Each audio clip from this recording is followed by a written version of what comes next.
हरे कृष्ण. सर्वांना स्वागत आहे सर्वांचे. आज आपण आपला 8वा दिवस, आपण 8वा अध्याय पाहणार आहोत. तर आपण आधी आपलं मंगलाचरण म्हणूया.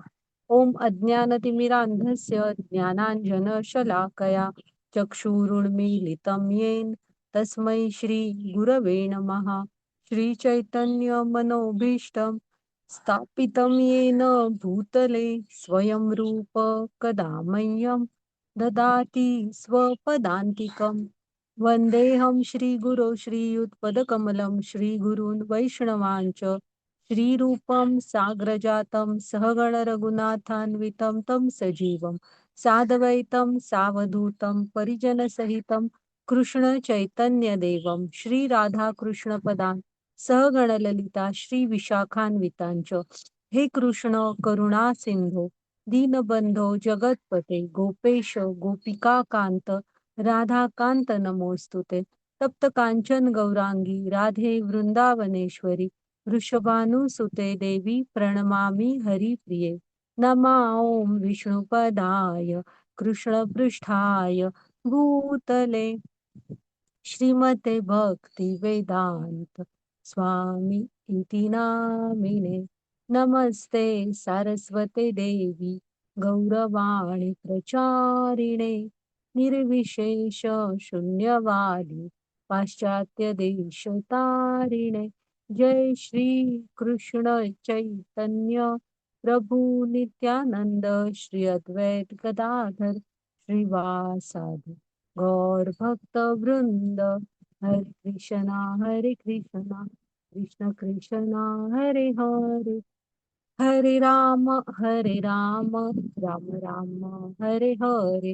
हरे कृष्णा कृष्ण कृष्णा हरे हरे. हरे राम राम राम हरे हरे. तर स्वागत आहे तुम्हा सर्वांचे.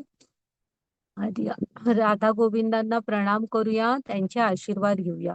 प्रभुपाद स्वामींना प्रणाम करूया, ज्यांनी सोप्या शब्दात आपल्यासाठी गीता लिहिली. नामानिष्ठ दास प्रभूजींना प्रणाम करते.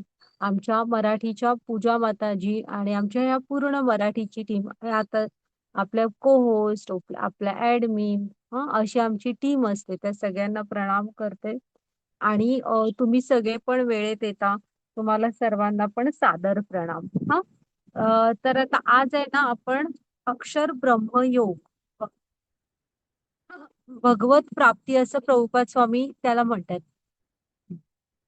अक्षर म्हणजे काय, ज्याचा कधी क्षय होत नाही. म्हणजे ना, आपण परत बघत असतो बघा, संशोधन वगैरे शोध की कशी टेक्नॉलॉजी आउटडेटेड होत असते, ते सगळं मागे पडतं, नवीन येतं. तसं हे नाहीये, हे सनातन आहे. जे काल होतं, आज आहे आणि उद्याही तसंच राहणार हे ज्ञान आहे.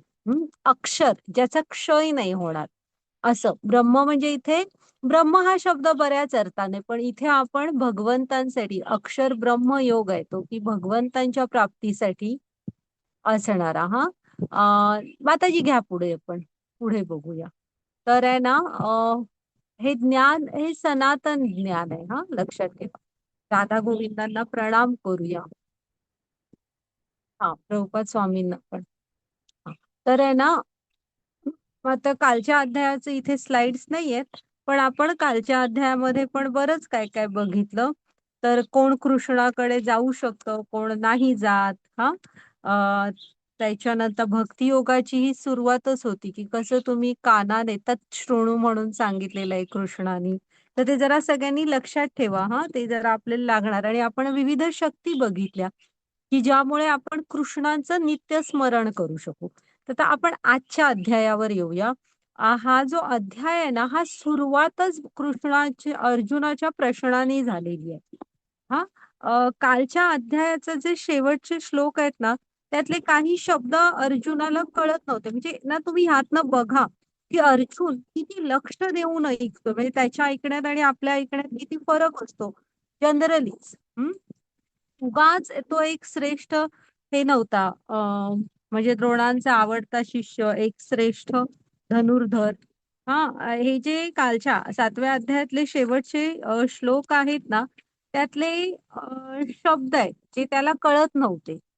मग अर्जुन काही शास्त्रांचा खूप गहिरा अभ्यास केलेला नव्हता. तो शस्त्रांचा म्हणजे तो राजा होता. त्याने राजनीती, धनुर्विद्या ह्याचा अभ्यास केला होता, युद्धकला. तर त्यामुळे तो ना ह्या प्रश्नांमध्ये त्या शब्दांचा अर्थ विचारतोय. आणि त्या शेवटच्या श्लोकात कृष्ण काय म्हणतो, मृत्यूविषयी चर्चा केलेली आहे. मग अर्जुन विचार करतोय की हे मृत्यूविषयी का बोलतायत आणि मृत्यू समय आपण त्यांचं स्मरण करायचं तरी कसं, ते त्याने आता हे सगळे प्रश्न विचारलेले आहेत. हा थांबा माताजी, योजना माताजी ना तुम्ही शेवटचे हे दोन श्लोक वाचा. म्हणजे 7.29 आणि 7.30. हं. आणि त्याचंच हे त्याचं ट्रान्सलेशन पण वाचा. हा ते दोन्ही पण करा. अच्छा, एक मिनिट हा. माझे हा श्लोक आहेत, ट्रान्सलेशन वाचायला अरे एक तुम्ही मिनिट. श्लोक वाचा, मी ट्रान्सलेशन वाचते. दोन्ही वाचा एकदम. चालेल. हं. जरामरणमोक्षाय मामाश्रित्य यतन्ति ये ते ब्रह्म तद्विदुः ते ब्रह्म तद्विदुःकृत्स्नम् अध्यात्मं कर्म चाखिलम् साधिभूताधिदैवं मां साधियज्ञं च ये विदुः प्रयाणकालेऽपि च मां ते विदुर्युक्तचेतसः. हरे कृष्ण. हा मग ह्यात हे शब्द आहेत ना, अधियज्ञ, प्रयाण कालेच, हे सगळे त्याने त्याचे अर्थ विचारलेत. त्याचा आपण आधी वाचूया. हा जन्म हरे कृष्ण. जरा मरणातून मुक्त होण्याकरिता प्रयत्न करणारे बुद्धिमान मनुष्य माझ्या भक्तिमय सेवेद्वारे माझा आश्रय घेतात. वास्तविकपणे ते ब्रह्म आहेत, कारण त्यांना आध्यात्मिक क्रियांचे संपूर्ण ज्ञान असते. पुढे काय म्हणतायत, जे लोक पूर्णपणे मतपरायण होऊन मला भौतिक सृष्टीचा संचालक, देवतांचा नियंत्रक, सर्व यज्ञांचा अधिष्ठाता भगवंत म्हणून जाणतात, ते मृत्यू समयी सुद्धा मला जाणू शकतात. हा तर ह्याच्यामध्ये हे जे शब्द आहेत ना, अधियज्ञम, अधिदैवम, अधिभूत, हा हे अर्जुन ह्याचा अर्थ विचारतोय की काय आहे याचा अर्थ कृष्णा. ओके. हा वाचा माताजी आता. हरे कृष्ण. अर्जुनाने विचारले, हे पुरुषोत्तम, हे भगवन, ब्रह्म म्हणजे काय, आत्मा म्हणजे काय, सकाम कर्म म्हणजे काय, ही भौतिक सृष्टी म्हणजे काय आणि देवता कोण आहेत, हे सर्व कृपया मला सांगा. 8.2. हे मधुसूदन, यज्ञांचा अधिपती कोण आहे आणि या देहामध्ये तो कसा निवास करतो आणि भक्तीमध्ये युक्त झालेले मृत्यू समयी तुम्हाला कसे जाणू शकतात. हरे कृष्ण.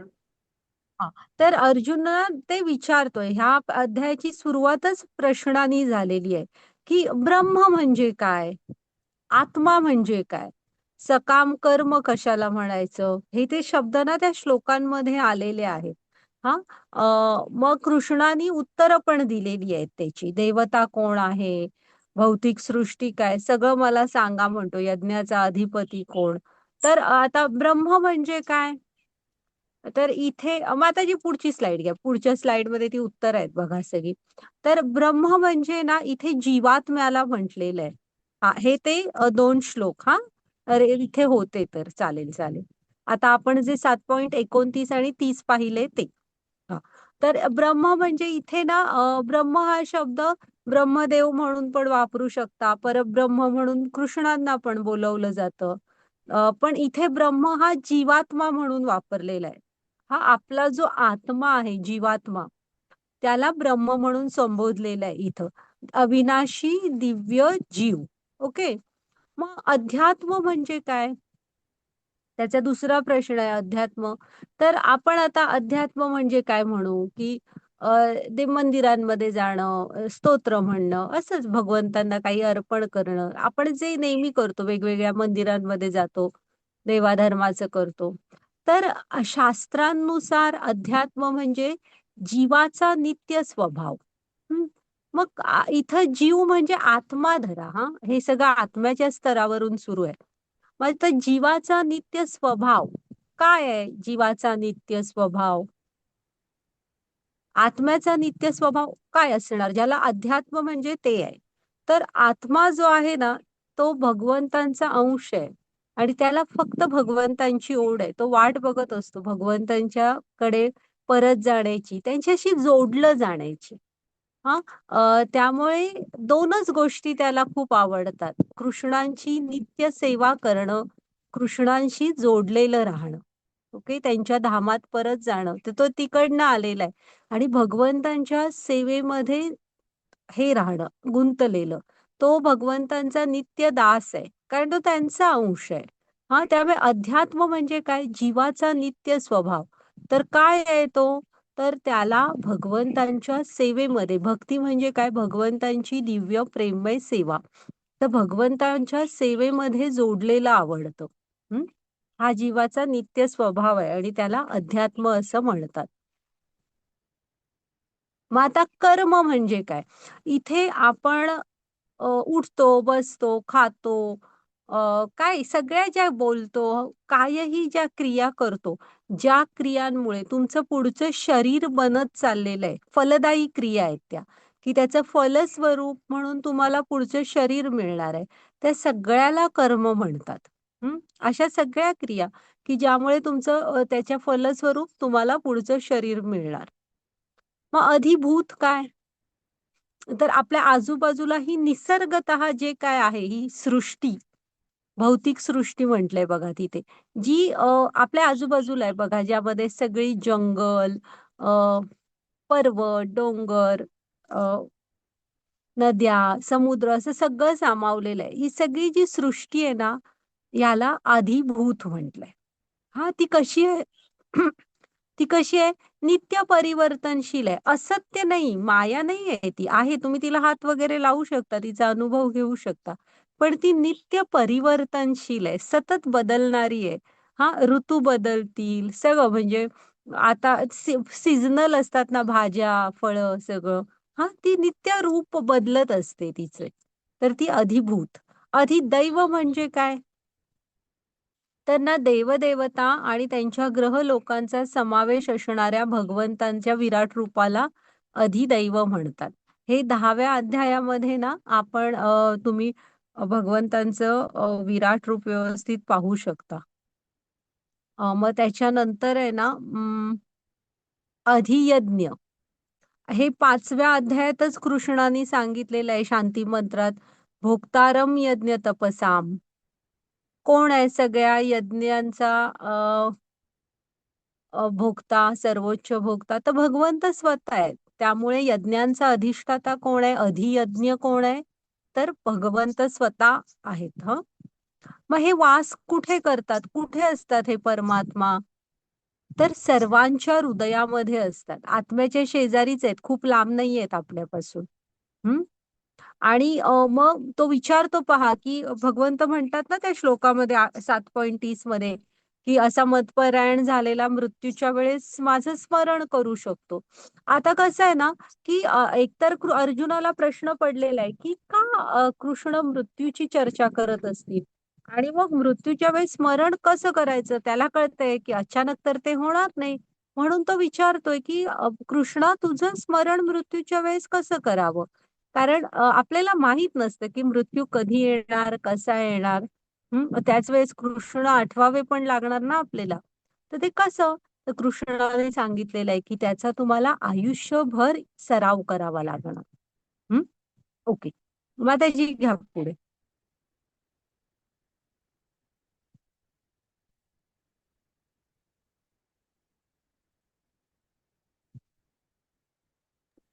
हरे कृष्ण. श्री भगवान म्हणाले, अविनाशी दिव्य जीवाला ब्रह्म म्हटले जाते आणि त्याच्या नित्य स्वभावाला अध्यात्म असे म्हणतात. जीवांच्या प्राकृत देहाच्या उत्पत्तीस कारणीभूत असणाऱ्या कार्यांना कर्म किंवा सकाम कर्म असे म्हणतात. हरे कृष्ण.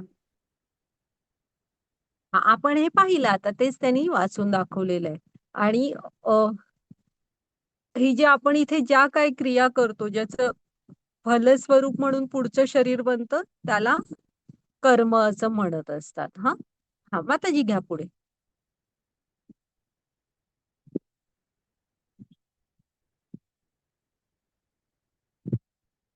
नाही, एक मिनिट. हां, ती ती स्लाईड हवी आहे माताजी. मागे या. ती कर्मांची होती ना? हां, हां. इथे असू दे. आता ना आपण कर्माचं ना इथे त्यांनी दाखवलंय बघा, की जसं तुम्हाला भगवंत हे आपल्या हृदयातच असतात. त्यांना ना कळत असतं की तुमच्या इच्छा काय आहेत. मग आता त्याप्रमाणे तुमचं पुढचं शरीर बनत असतं. म्हणजे आता इथे तुम्हाला अवैध शारीरिक संबंधांमध्येच इंटरेस्ट आहे. तर मग अशा गोष्टी खुलेआम तर मनुष्य समाजात फारशा म्हणजे थोडी बंधनं असतात. तर करता येत नाहीत. तर कृष्ण म्हणतात, की हे मनुष्य शरीर मी फक्त ह्याच्यासाठीच दिलेलं नाहीये. ते पाहत असतात, की सगळी धडपड ह्याची त्याच्यासाठी चाललेली आहे. तर मग पुढचं शरीर कुत्र्याचं मिळेल, की ज्याच्यामध्ये बंधनं नसतील आणि तुमची तीच इच्छा आहे, तर ती जास्त प्रमाणात म्हणजे होऊ दे पुरी. आता एखादा माणूस सतत खातोय, सतत खातोय. ते खाण्याच्या लायकीचं आहे की नाही हेही पाहत नाहीये. किंवा सतत खाणे हेच ते आणि काहीही उठून खायचं. तर भगवंत म्हणतात, की मग डुकराचं शरीर देऊया, की ज्यामध्ये बाबा त्याची खायची खूप इच्छा आहे, ते सतत खात राहू दे. हं. आता हेच जर का आपण नृग महाराज वगैरेंची एक गोष्ट पाहिली होती बघा. नृग महाराज खूप चांगले राजे होते. त्यांना पुण्य करायची फार आवड होती. हं. मग असं जर का चांगलीच कर्म असतात ती. पण ज्यांना स्वर्ग मग पुण्याचं फल म्हणून तुम्हाला स्वर्गलोक मिळत असतो तिथे. आता उद्या तुम्ही पाहाल, पण ते पण कसं असतं तुमचं पुण्य संपलं की खाली यावं लागतं परत. पण ठीक आहे. जर का तुम्ही स्वर्गप्राप्तीसाठी काय-काय करताय कर्मकांड वगैरे, तर मग तेवढं पुण्य जमा झालं, तर तुम्हाला पुढचा जन्म हा स्वर्गात मिळतो. तिथल्या सुखांचा तुम्ही उपभोग घेऊ शकता. हं. आणि जर का एखाद्याला वाटतंय, की मी हे म्हणजे तुम्हाला आवडतंय भगवंतांशी जोडलं जाणं, त्यांच्या सेवा करणं, त्यांच्याविषयीचा ज्ञानाचा प्रचार-प्रसार करणं, मंदिरांमध्ये जाणं, कुठल्याही नवविधा भक्ती काल बघितली, काहीतरी गायन-वादन शिकताय, भगवंतांसाठी त्यांच्या समोर बसून ते त्यांना दाखवताय, ऐकवताय स्वतःची कला. तर असं. तर ज्यांना भगवंतांची ओढ आहे, त्यांना मग भगवंत त्यांच्या गोलोकधामामध्ये घेऊन जातात. हां, तर हे आपल्या हातात आहे, की तुम्ही कुठल्याच प्रकारची कर्म तुम्हाला आवडतायत, त्याप्रमाणे तुम्हाला पुढचं शरीर हे मिळत असतं. ओके. आणि त्याला कर्म म्हणतात सगळ्याला. हां, माताजी घ्या पुढची स्लाईड. वाचा. हरे कृष्ण. हे हरे कृष्ण. हे देहधार्यामध्ये श्रेष्ठ अर्जुना, निरंतर परिवर्तनशील असणाऱ्या भौतिक प्रकृतीला अधिभूत असे म्हणतात.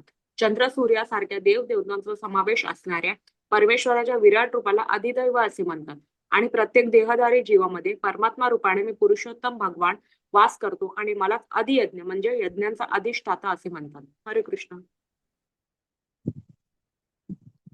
हां, तर आता म्हटलं ना, ही भौतिक सृष्टी ह्याला ही नित्य परिवर्तनशील आहे. तो बघा हां, तो अंड्यामधून बाहेर अळी आली ना, सुरवंट होतो त्याचा. मग तो सुरवंट खूप खात असतो. मग त्याच्यानंतर तो कोश धरतो. कोशातून सुंदरसं फुलपाखरू बाहेर पडतं. बघा म्हणजे किती फरक आहे त्याच्यामध्ये. हां, सुरवंट, मग कोश आणि मग फुलपाखरू. मग परत फुलपाखरू त्याच्या जीवन पूर्ण व्हायच्या म्हणजे जीवनकालामध्ये अंडी घालतं आणि हे होतं. मग पुन्हा ते चक्र त्यांचं जीवनचक्र सुरू असतं. पण अशी ही जी आपल्या आजूबाजूचा निसर्ग आहे ना, हा सत आहे तो, ती माया नाही, आहे प्रत्यक्षात, पण नित्यच बदलणारा आहे. तो सतत बदलत असणार. हां, हरे कृष्ण. मग त्याच्यानंतर आपण भगवंतांचं ना एक रूप आहे, ज्याला विराट रूप म्हणतात, ज्यामध्ये हे सगळं सामावलेलं आहे. त्याला अधिदैव असं म्हटलेलं आहे. पाहू आपण ते त्याच्यावर खास अध्यायच आहे. आणि प्रत्येक देहधारी जीवामध्ये परमात्मा रूपाने मी पुरुषोत्तम वास करतो. इथे कृष्णानेच सांगितलंय बघा, की मी प्रत्येकाच्या हृदयामध्ये असतो परमात्मा रूपात. हां. आणि मलाच यज्ञांचा अधिष्ठाता असे म्हणतात. अधियज्ञ भगवंत आहेत. सर्व यज्ञांचे अधिष्ठाता ते आहेत. हां, माताजी घ्या पुढची स्लाईड. वाचा. अन्तकाले च मामेव स्मरन् मुक्त्वा कलेवरम् यः प्रयाति समद्भावै याति नास्त्यत्र संशयः. हरे कृष्ण. हरे कृष्ण. आणि अंतकाळी केवळ माझे स्मरण करीत जो आपला देहत्याग करतो तो तत्काळ माझ्या प्रकृतीची प्राप्ती करतो, यात मुळीच संशय नाही. हरे कृष्ण.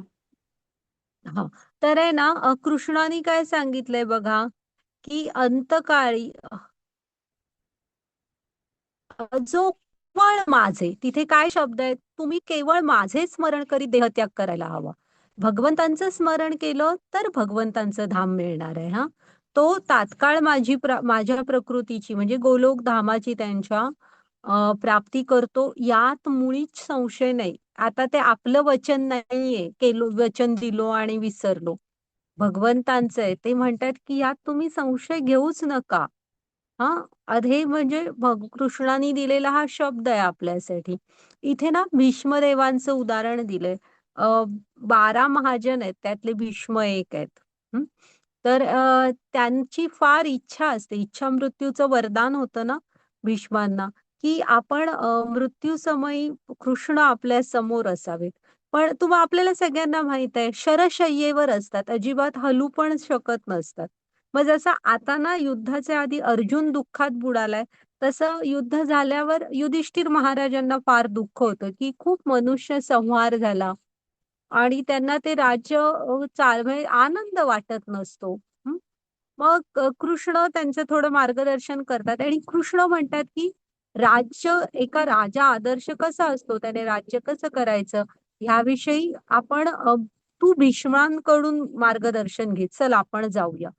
मग सगळे पांडव त्यांच्या त्या सगळ्यांना गोळा करतात आणि सगळी जण ती जिथे भीष्म असतात ना, तिथे कुरुक्षेत्रावरती जातात.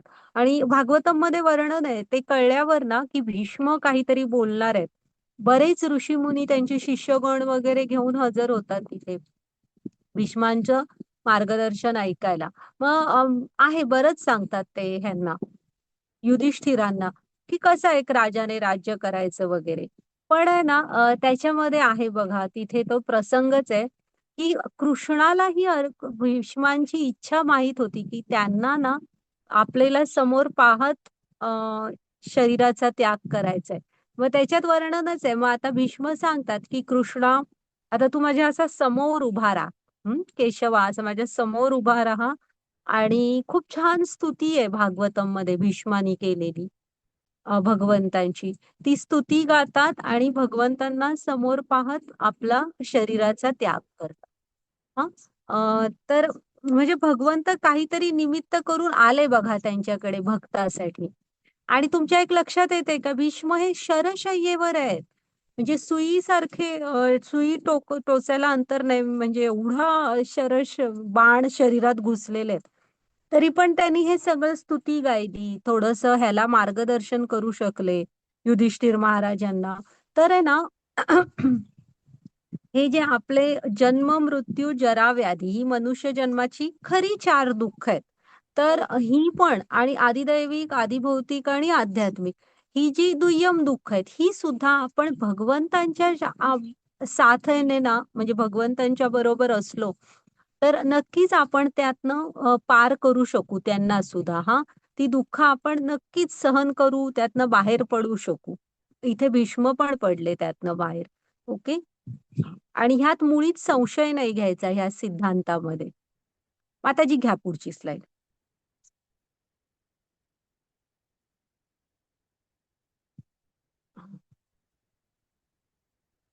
वाचा माताजी, ही गोष्ट आहे एक. अहन्यहनि भूतानि गच्छन्ति हयमालयम् शेषाः स्थिरत्वमिच्छन्ति किमश्चर्यमतः परम्. हरे कृष्ण. हरे कृष्ण. रोज हजारो लोक मृत्यूला प्राप्त करतात, परंतु मूर्ख माणूस विचार करतो की मी अमर आहे, माझा मृत्यू कधीच होणार नाही. अशा विचारांमुळे मृत्यूपूर्वी जी तयारी करायला हवी ती तो अजिबात करत नाही. हरे कृष्ण. हा, तर आहे ना, ही गोष्ट आहे बघा, की एकदा युधिष्ठिर वनवासात असताना युधिष्ठिरांना खूप तहान लागते आणि ते अर्जुनाला म्हणतात, की अर्जुना जरासं पाणी घेऊन ये रे. मग अर्जुन एक लोटा घेतो आणि जातो. त्याला एक तळ मिळतं. मग तो जातो तळ्याकडे, पाणी स्वतः पण. तर तळ्याच्या पाण्याला हात लावणार एवढ्यात एक आवाज येतो, की थांब. हे म्हणजे तो एक यक्ष असतो आणि म्हणतो हे माझं तळ आहे, तू माझ्या प्रश्नांची उत्तरं दे आणि मग तू हे पाणी घे. तर अर्जुन म्हणतो हा कोण मला पाणी पण देत नाही, हा काय प्रकार आहे, पाणी प्यायला कोण त्या काळी तरी अडवायचं नाही ना. त्यामुळे मग म्हणतो असं काय, आणि अर्जुन आपलं त्यातलं पाणी पितो, पण पाणी पिल्यावर आहे ना तिथे बेशुद्ध होऊन पडतो. मग इथे ते वाट बघत असतात, मग भीमाला पाठवतात, भीमही परत येत नाही, मग नकुल, मग सहदेव. शेवटी ते युधिष्ठिर महाराज म्हणतात हे चाललंय काय, आणि स्वतःच येतात आणि त्यांना पण ते तळ दिसतं. बघतात तर हे चौघही असे पडलेले असतात. ते म्हणतात ह्याला काय झालं, आणि ते आता बेशुद्ध पडलेल्यांना आपण काय करणार, पाणीच मारायला जाणार ना चेहऱ्यावर. तसं पाण्याकडे जातात पुढे. तर ते म्हणतात की पुन्हा आवाज येतो, थांब, हे पाण्याला हात लावायचा तुमचा अधिकार नाही, तुम्ही आधी माझ्या प्रश्नांची उत्तरं द्या. तर युधिष्ठिर महाराज म्हणतात हो मी देतो, मी प्रश्नांची उत्तरं देतो, पण तुम्ही माझ्या भावांना व्यवस्थित करा. तर ते हा म्हणतात. मग बरेच प्रश्न विचारलेले आहेत. महाभारतातली गोष्ट आहे ना ही. त्याच्यामध्ये ना त्या एक प्रश्न विचारतात, की ह्या पृथ्वीवरचं सर्वात मोठं आश्चर्य कुठलं आहे? तेव्हा युधिष्ठिर महाराजांनी हे उत्तर दिलेलं आहे, की रोज सगळीजण क्षणाक्षणाला स्वतःच्या समोर मृत्यू पाहत असतात, पण मृत्यूची तयारीच कोण करत नाही. हे इथलं सर्वात मोठं आश्चर्य आहे. मग आता आपल्याला वाटणार मृत्यूची तयारी करायची म्हणजे काय करायची? तर कसं आहे, हे युधिष्ठिर महाराजांनी उगाच दिलेलं उत्तर नाही, की आपण आपल्या हातात जो वेळ आहे, त्याचा योग्य वापर करत नाही. इथं प्रत्येकाकडे लिमिटेड टाईम आहे. त्या मृत्यूला कधीतरी आपणही सामोरं जायचंय. हा विचार आपण करत नाही. रोज मी मरणार आहे म्हणून त्रास करून घेऊया असं नाहीये. तर जो टाईम हातात आहे, जे जीवन आपल्याला मिळालेलं आहे ना, त्यामध्ये आपण आपल्या पुढची गती चांगली कशी होईल, म्हणजे आपण भगवंतांना कसं प्राप्त करू ह्याचा विचार करायला पाहिजे. आत्म्याला तिकडे जायचंय. हे मनुष्य शरीरच त्याला आपल्याला त्याचा चान्स देतं. मग आपण आहे ना त्यामुळे ही गीतेचं ज्ञान मिळवणं, म्हणजे मी कोण आहे, माझा भगवंतांशी संबंध काय आहे, तो पुनर्प्रस्थापित करणं, ह्यासाठी आपण वेळ द्यायला हवा. ओके. हा माताजी, ह्याला म्हणायचं की तुम्ही हे म्हणजे तयारी करणं, हा अशी की त्याचा आनंददायक आहे ती आणि तुम्ही करून बघा, जप करा, शास्त्रांचं श्रवण करा, मंदिरांमध्ये सेवा करा. ह्यामुळे आत्म्याचा आनंद आहे आणि तो आनंद आपल्याला पण किती छान वाटतो, बघायला हवा आपण. हा माताजी, पुढची स्लाइड घ्या. बरं, आता तुम्ही कृष्णांचं स्मरण नाही करताय, तर मग काय, तर ते पण सांगितलं, वाचा माताजी. यं वापि स्मरन् भावं त्यजत्यन्ते कलेवरम् तन्तमेवैति कौन्तेय सदा तद्भावभावितः. हरे कृष्ण. हरे कृष्ण.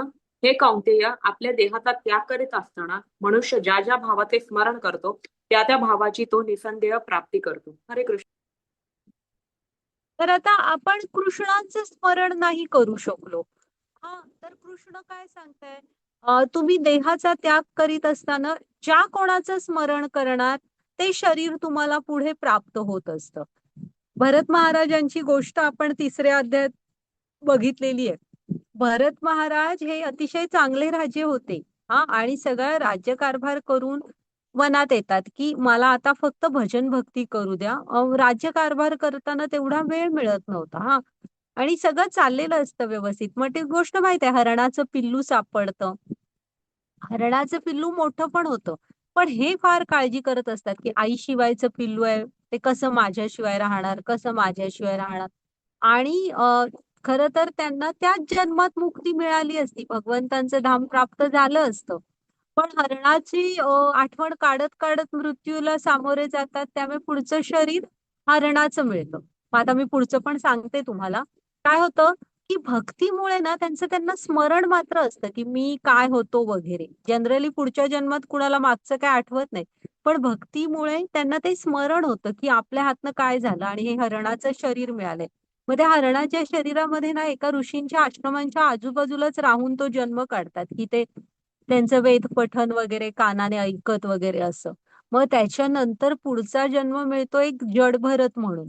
मग ते जड भरत ऋषी त्याही जन्मात ना बाकी कोणाशी जास्त बोलत नसतात वगैरे, फक्त भगवत स्मरण असं करत ना, ते राजा रोहगण आणि ते जडभरत ऋषींची गोष्ट पण आहे बघा. आणि ते त्या जन्मामध्ये मग म्हणजे मुक्ती मिळते आणि गोलोक धामामध्ये जातात.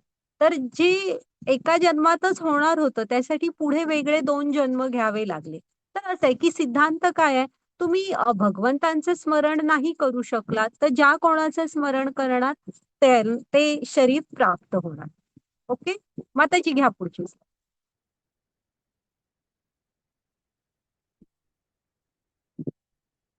हा, ही भरत महाराजांची गोष्ट तुम्हाला माहित आहे.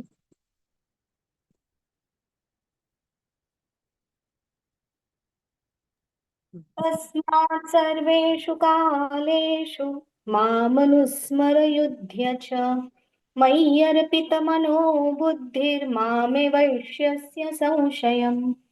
हरे कृष्ण. हरे कृष्ण. म्हणून हे अर्जुना, तू सदैव माझे म्हणजे कृष्ण या रूपाचे स्मरण करीत राहा आणि त्याच वेळी आपल्या युद्धरूपी स्वधर्माचेही आचरण करीत राहा. स्वतःची कर्मे मला अर्पण केल्याने आणि आपल्या मन तथा बुद्धीस माझ्या स्थायी स्थिर केल्याने तुला निसंदेह माझी प्राप्ती होईल. हरे कृष्ण. हा, मग आता कृष्ण काय सांगतायत बघा अर्जुनाला, की तुम्ही तुमची कर्तव्य सोडा असं मुळातच कृष्ण कुठं सांगत नाहीत कधी. हा, तू तुझं युद्धरूपी कर्तव्य कर आणि माझं स्मरण करत राहा. हा, त्याच वेळेस आता सोपं आहे का, एक बाण इकडून येईल एक बाण तिकडून येईल, कॉन्सन्ट्रेशनने युद्ध तर करायला हवं. मग भगवंतांचं स्मरण कसं करणार अर्जुन, तर त्याच्यासाठीच सांगितलंय ना, त्यासाठी तुम्हाला आयुष्यभर त्याचा सराव करायला हवा. एका दिवसात उठून होणार नाही ते. त्यासाठी तुम्हाला भगवंतांशी जोडलेलं राहायला हवं, त्याचा सराव करायला हवा. आपलं जीवनच कृष्ण भावना भावित असायला हवं. हा, आणि कधीच आपली कर्तव्य सोडायचा विचार करू नका. आणि काय करायचंय तुम्हाला, भगवंतांचं स्मरण करायचंय. तुमची त्याचं युद्ध रूपी आहे. आपलं काय असणार, आपण गृहिणी आहोत तर तुम्हाला तुमच्या कुटुंबाच्या वेगवेगळ्या जबाबदाऱ्या असणार. तुम्ही हे म्हणजे पुरुष आणि स्त्री मिळून जर का संसार करतायत तर ते कुटुंब चालवण्यासाठी पैसे कमवावे लागतात. हा, तेही ठीक आहे, तेही करा. मुलं आहात तर तुम्ही जरासं तुमच्या आई वडिलांनी सांगितलेलं ऐकायला हवं. हा, तुमच्या अभ्यासावर कॉन्सन्ट्रेशन असायला हवं तुमचं. पुन्हा तुमची जी जी फील्ड आहे जॉबची वगैरे, त्याच्यामध्ये पण तुमची जी कर्तव्य आहे ती तुम्ही करत राहायला हवी. इथं अर्जुनाचं युद्ध आहे.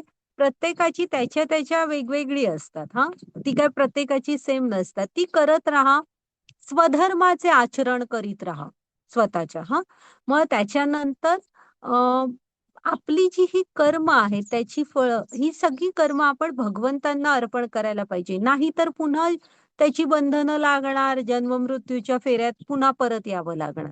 हा, त्यामुळे ते भगवंतांना अर्पण करायला पाहिजे. आणि मन आणि बुद्धी माझ्या ठायी स्थिर असायला हवी. हा, आपलं मन मात्र भगवंतांना दिलेलं असायला हवं. बुद्धी कृष्णांशी जोडलेली असायला हवी. असे केल्याने निसंदेह तुला माझी प्राप्ती होईल. मग ते कसं असतं ना, एखादी आयुष्यभर स्मरण कर, सराव कर म्हणजे कसं ना, पहिल्यांदा ह्याच्यात थोडे टप्पे आहेत. कसे माहित आहे, पहिल्यांदा तुम्ही कुठून तरी ऐकता किंवा कसंही तुमची कृष्णांमध्ये श्रद्धा तयार होते. श्रद्धा हा पहिला टप्पा असतो. मग काय असतं, ती श्रद्धा टिकण्यासाठी आणि वाढण्यासाठी तुम्हाला ना भक्तांची संगती करावी लागते, साधू संग. हं? ती संगती, तो ग्रुप मिळाला ना तर त्यांच्याशी चर्चा करून त्यांच्याशी अ, म्हणजे जसं तुम्ही त्या संगतीमध्ये राहाल तसं पुढे असते मग भजन क्रिया. की तुम्ही मग भजन क्रिया म्हणजे कसं, तुम्हाला भगवंतांचं नाव वगैरे घ्यायला सुरू करता, त्यांच्याविषयी वाचन करायला, इथे ज्या कथा ऐकताय त्या आपापसात बोलता, एकमेकांना सांगता त्याच्याविषयी असं. हं? वेगवेगळं सगळं करू लागता. ही असते भजन क्रिया. मग त्याच्यानंतरचा टप्पा असतो अनर्थ निवृत्ती. ह्यामुळे काय होतं माहित आहे, हे काम, क्रोध, मोह, अहंकार, हे असे जे 6 अनर्थ आहेत ना वेगवेगळे, ते आपल्या हृदयातून हळूहळू बाजूला व्हायला लागतात. ते ऑटोमॅटिक बाजूला जाणार नाहीत. जसं जसं तुम्ही हे टप्पे पार कराल, जसा भक्तांचा संघ असेल, भजन क्रिया असेल, तसे हळूहळू हृदयातून अनर्थ निवृत्ती होत जाते. हां, आणि आपल्या मन भगवंतांना म्हणजे भगवंत आपल्या मनात आणि आणि येत जातात. मग अनर्थ निवृत्तीनंतर निष्ठा असते, की तुमची भगवंतांवर निष्ठा स्थिर होत जाते. मग येते रुची, की जप जो तुम्ही करताय तो आता तितका गोड वाटत नाही. पण ही रुची म्हणजे तो तुम्हाला अमृताहुनी गोड नाम तुझे देवा. हां, त्यांना तर अमृता एवढी गोड वाटतोय, आम्हाला तर येत नाहीये. पण तसं नाही. तो काळ जावा लागतो. जेव्हा निष्ठानंतर येते रुची, की खरंच अमृतासारखा गोड तुम्हाला त्यांचं नाम वाटायला लागतं. हं. मग त्याच्यानंतर असते आसक्ती. आता तुम्ही म्हणणार ही आसक्ती कुठली? तर ही भौतिक आसक्ती नाहीये. ही कृष्णांसाठीची आसक्ती आहे. हां, शुद्ध स्वरूपातली, की जिथे भगवंतांवर मन स्थिर व्हायला सुरू झालेलं असतं. मग त्याच्यानंतर येते भावभक्ती आणि मग प्रेमाभक्ती. असे हे टप्पे आहेत. हां, की जर का जसं-जसं तुम्ही भक्तीमध्ये जोडलेले जाल, तसे हळू जीवनात हे टप्पे येत जातील. हे शुद्ध भक्त जे असतात ते प्रेमाभक्तीच्या स्तरावर असतात. तर हळू जसं-जसं भगवंतांशी आपण जोडलेले राहू, तसे ह्या टप्पे असतात भक्तीचे. हं. ओके, माताजी पुढची स्लाईड घ्या.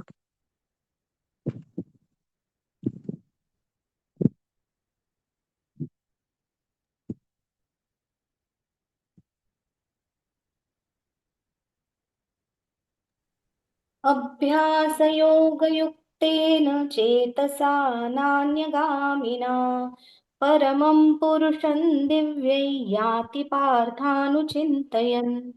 हरे कृष्ण. हरे कृष्ण. हे पार्था, आपले मन विचलित होऊ देता त्यास माझ्या निरंतर स्मरणामध्ये युक्त करून माझे अर्थात परमपुरुषाचे जो ज्ञान करतो तो निश्चितपणे माझी प्राप्ती करतो. हरे कृष्ण. हा बघा, कृष्ण काय सांगतायत, हे पार्थ, मन विचलित होऊ न देता माझ्या निरंतर स्मरणामध्ये युक्त करून जो माझे अर्थात परमपुरुषाचे ध्यान करतो. हा, आता इथे बघा, एकतर ते काय म्हणतायत, माझे अर्थात परमपुरुषाचे ध्यान करतो. भगवंतांच्या समोर कुठल्या अर्जुनाच्या समोर भगवंत कुठल्या रूपात आहे ते स्लाइड मध्ये दाखवलंय बघा. कृष्ण ह्याच रूपात आहेत ना, गोविंद, डोक्यावर मोरपीस वगैरे. तर कृष्ण काय सांगतायत, तुम्ही माझे म्हणजे आता त्या परमपुरुषाचे ह्या रूपात ध्यान करतोय, त्याला निश्चितपणे माझी प्राप्ती होते. म्हणजे तुम्हाला त्यांचं स्मरण करायचंय, त्यांची भक्ती करायची आहे, ध्यान करायचंय, ते ह्या रूपात करायचंय, कृष्ण गोविंद ह्या रूपात. असं नाहीये की ते निराकार आहेत. ते म्हणतायत का इथं, की माझे अर्थात परमपुरुषाचे एका व्हायब्रेशन, नाद ज्या या रूपात तू ध्यान कर, किंवा अ, प्रकाशाच्या रूपात, एनर्जीच्या रूपात तू ध्यान कर, असं म्हणतायत का? नाही. माझे ध्यान कर म्हणजे त्या कुठल्या रूपात आहेत, समोर कृष्ण रूपात. मग तुम्ही पण लक्षात ठेवा, तुम्ही जर का मेडिटेशन करत असाल वगैरे, तर आपल्या समोर भगवंतांचं हे रूप आणायचंय. हा डोक्यावर मोरपीस, हातात बासरी असे ते, आणि त्यांना व्यवस्थित रूप आहे, निराकार नाहीयेत ते, सुंदर मनमोहन आहेत ते. तर त्या रूपात ध्यान करत असाल तरी सुद्धा हे रूप समोर ठेवा स्वतःचं. ओके. आणि कसं करायचंय, मन विचलित होऊ देऊ नका. आणि कृष्ण तर सर्वाकर्षक आहेत. आपलं मन विचलित होत पण नाही, एकदा जर का प्रामाणिकपणे गुंतलं तर. हां, आणि नित्य करायचंय आपल्याला ते. हां, असं सॉरी, निरंतर करायचंय. ओके. तर आपण निश्चितच भगवंतांची प्राप्ती करू शकू. आणि हा प्रवासच खूप आनंदाचा बनतो. म्हणजे मृत्यूची तयारी म्हणजे काय, फक्त मृत्यूची आठवण नसते.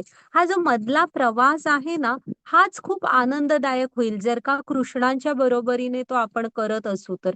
ह्याचा अनुभव घ्या, की आपल्याला राग येत नाही, हां, कोणाशी कॉम्पिटिशन वाटत नाही, आणि तुम्ही जे तुमचं काम जे आहेत, आता कृष्ण म्हणाला ना, स्वधर्माचं आचरण कर, खूप छान प्रकारे करू शकाल तुम्ही. हां, माताजी पुढची स्लाईड घ्या.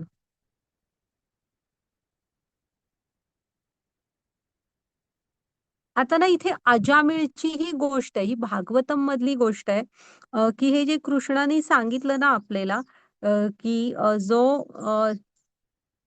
अंतसमयी जो माझं स्मरण करतो तो माझं धाम प्राप्त करतो. ते बघा हां, हे आणि ह्या ज्या कथा आहेत ना भागवतातल्या वगैरे ह्यांना पुराणातलं वगैरे असं समजून सोडू देऊ नका. ह्या ज्या कथा आहेत ना, ह्या तुम्ही योग्य भक्तांकडून ऐकल्यात व्यवस्थित अ, त्याचे अर्थ समजून घेऊन, तर ह्याच्यामध्ये खूप सिद्धांत असतात, जे तुम्ही जीवनात उतरवायला हवे. तर हा मार्ग आपला खूप व्यवस्थित होणार जीवनाचा. आता हा जो अजामिळ असतो ना, हा एक चांगल्या वेदपाठी ब्राह्मण घराण्यातला असतो. तिकडे आहे बघा, कानपून नावाचा प्रांत असं काहीतरी ह्याच्यात दिलेलं आहे भागवतम मध्ये.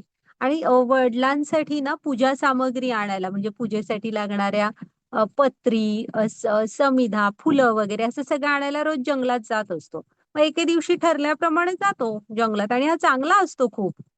मग येताना काय होतं सगळं सामान घेतो, गोळा करतो नेहमीप्रमाणे आणि येताना त्याला एक स्त्री असते. एका पुरुषाबरोबर अशी त्यांचं त्यांचं ते चाललेलं असतं. हा ते पाहतो. हां, आता पाहतो. तर ठीक आहे त्यांचं त्यांचं चाललंय. अजामिळचा तर त्यात काही संबंध नसतो. आपण अशा वेळेस आपलं काम करावं, तिथून बाजूला व्हावं. हे पण सिद्धांत आहे हां, की तुम्ही अशा ठिकाणी गेला म्हणून त्याचा भाग नका बनू. तुमचं काम करा आणि का बाजूला व्हा. तर ते कासव इंद्रियाविषयी दिसल्यावर आपले इंद्रिय आकसून घेतं तसं. तर हा अजामिळ बरोबर उलट करतो. त्याच्यावर अशी काय ती सगळी जादू होते त्यांचं ते प्रणय क्रीडा वगैरे बघून, की हा उठतो, ते सगळं हातातलं सामान बाजूला ठेवतो, त्या माणसाला मारून घालवतो आणि त्या स्त्रिया काय पैशांसाठी करत असतात. त्यामुळे ती म्हणतो माझ्याबरोबर चल. ती म्हणते ओके आणि तिला सरळ घरी घेऊन येतो.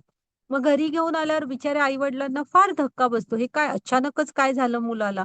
मग पत्नीला माहेरी घालवून टाकतो आणि आई-वडिलांना वगैरे सांगतो, की ही आता इथेच राहणार आहे. सगळं मग ते आई-वडील पण हळू त्या धक्क्याने म्हणजे मृत्यू होतो त्यांचा त्या धक्क्यामुळे. आणि हा मग काय ह्याला रान मोकळं मिळतं. पण वडिलांची संपत्ती किती दिवस पुरणार? हा सगळी तिच्यावर उधळत असतो. असं करत सगळी संपत्ती हळू संपते. मग ह्या अजामिळ कुठलंही पाप करायचं बाकी ठेवत नाही. चोऱ्या, दरोडे, जुगार, वाटमाऱ्या असं म्हणून जे काही करू शकतो ती सगळी नशे वगैरे पण करत असतो सगळे आणि चाललेलं असतं. बरीच मुलं वगैरे होतात.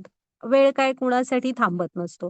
वेळ पुढे जात राहतो आणि मग ना थोडंसं उशिराच असं एक खूप हा वृद्धापकाळाकडे झुकलेलाच असतो. तेव्हा एक बाळ होतं.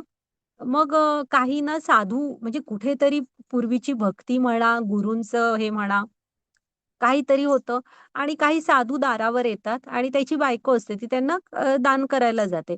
तर त्यांना ते छोटंसं बाळ दिसतं. ते म्हणतात, "ह्या मुलाचं नाव नारायण ठेवा." ती म्हणते, "ठीक आहे." पतिदेव घरी आल्यावर सांगते, की असं-असं त्यांनी सांगितलंय. मी त्याचं नाव त्यामुळे नारायण ठेवलंय. "हां," म्हणतो आणि काय होतं काय माहिती ह्याला त्या नारायण नावाची फारच हे लागते. नारायण मोठा होतो. हळू तो मोठा होत असतो. तो आजूबाजूला असो अगर नसो. अजामिळ आपला नारायणा, नारायणा, नारायणा असा हाका मारत असतो. त्याला ते नाव खूप आवडत असतं, तो शब्द घ्यायला. मग ना असाच अंथरुणात असतो. मृत्यू जवळ आलेला असतो आणि यमदूत न्यायला येतात आणि त्यांना बघून हा जोरात कुणाला हाक मारतो? स्वतःच्या मुलग्याला. हां, नारायणा, नारायणा म्हणून ओरडतो. त्याबरोबर ते खाली 2 नंबरचं हे बघा तुम्ही, चित्र बघा. तर त्याबरोबर आहे ना, तिथे भगवंतांचे पार्षद भगवंतांच्या धामातून येतात. मग त्यांची ना इथे भागवतमध्ये मृत्यूविषयीची चर्चा आहे. यमदूत म्हणतात, "अरे बापरे! तुम्ही इथे कसं काय आला?" की तलवार घेऊन येतात. म्हणतात, "ह्याला हात पण नाही लावायचा." तर ते म्हणतात, "कसं? ह्याने तर कुठलंही पाप करायचं बाकी ठेवलेलं नाही. तुम्ही भगवंतांच्या धामात कसं काय घेऊन जाऊ शकता ह्याला?" तर ते म्हणतात, "तुम्हाला तो सिद्धांत माहीत नाही का? की एकदा सुद्धा भगवंतांचं नाव जर का तुम्ही मनापासून पुकारलं, तर तुमची सगळी पापं त्यामध्ये भस्म होत असतात. आणि अजामिळाने हाक मारली आहे त्यामुळे आम्ही आलोय." आणि मग नंतर ना तिथे चर्चा आहे आणि त्याच्या मृत्यूला ॲक्चुअली थोडासा अवकाश असतो. तेही ते पार्षद सांगतात. त्यामुळे पार्षद निघून जातात आणि यमदूत पण निघून जातात. कारण मृत्यूला थोडासा अवकाश असतो. पण हे सगळं आहे ना अंथरुणात पडून अजामिळ बघत असतो आणि सिनेमा जसा डोळ्यासमोरून जावा ना तसं त्याला झर आपलं सगळं आठवत जातं आणि म्हणतो अरे किती हे अधःपतन माझं, काय काय करून बसलो मी.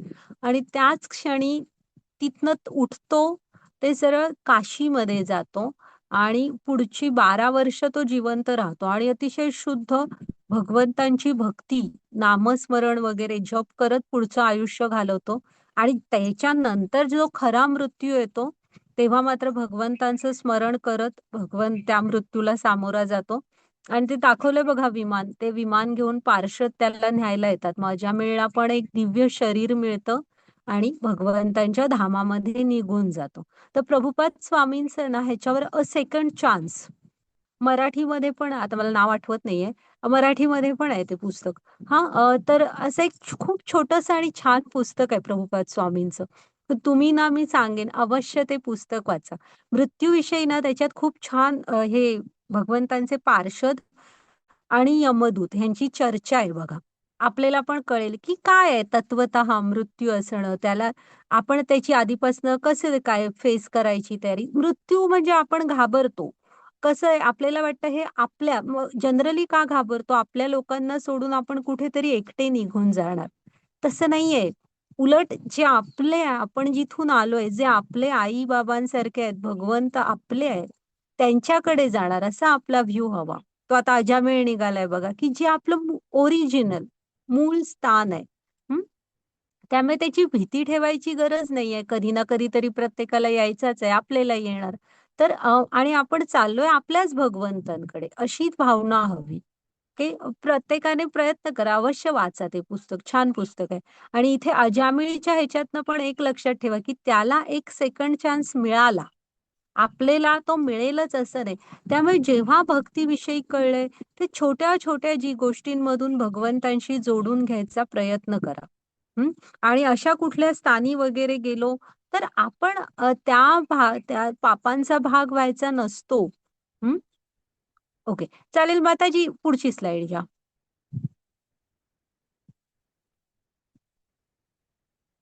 हां, ते नाव आहे बघा. तर वाचा सगळ्यांनी अवश्य प्रयत्न करा वाचायचा. सुंदर विवेचन आहे.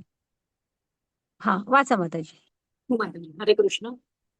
मनुष्याने परमपुरुषाचे सर्वज्ञ, पुरातन, नियंता, अणुपेक्षाही सूक्ष्म सर्व गोष्टींचे पालन करता, सर्व भौतिक कल्पनांच्या अतीत असणारे अचिंत्य आणि नित्य पुरुष या रूपामध्ये ध्यान केले पाहिजे. परमपुरुष सूर्याप्रमाणे तेजस्वी आहे. ते भौतिक प्रकृतीच्या पलीकडे अर्थात दिव्य आहे. हरे कृष्ण.